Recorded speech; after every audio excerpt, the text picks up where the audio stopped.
সবাই খুশি তো? মালদ্বীপে রোমাঞ্চকর ফাইনাল, পেনাল্টি শুটআউটে ভারতকে হারিয়ে টানা দ্বিতীয়বার সাফ অনূর্ধ্ব-20 চ্যাম্পিয়ন বাংলাদেশ। দেশে ফেরার পর উচ্ছ্বাসে ভাসে রাজধানী, খোলা ছাদের বাসে শহর প্রদক্ষিণ, ফুল আর ভালোবাসায় সিক্ত হয় তরুণরা। তবে এই উদযাপনের মাঝেই সামনে আসে ভিন্ন এক বাস্তবতা। ডেইলি সান যখন খেলোয়াড়দের প্রতিক্রিয়া নিতে চায় তখন মেলেনি কোনো সাড়া। খেলোয়াড়দের সঙ্গে যোগাযোগের চেষ্টা করলে তারা জানায় বাফুফের অনুমতি ছাড়া কথা বলা যাবে না।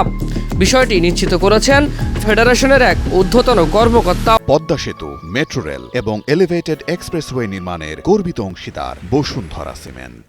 তার ভাষ্য, খেলোয়াড়রা শুধুমাত্র নির্ধারিত টকশো বা অর্থ প্রদত্ত সাক্ষাৎকারে অংশ নিতে পারবেন, অর্থাৎ সাধারণ গণমাধ্যমের জন্য উন্মুক্ত নয় খেলোয়াড়দের কণ্ঠ।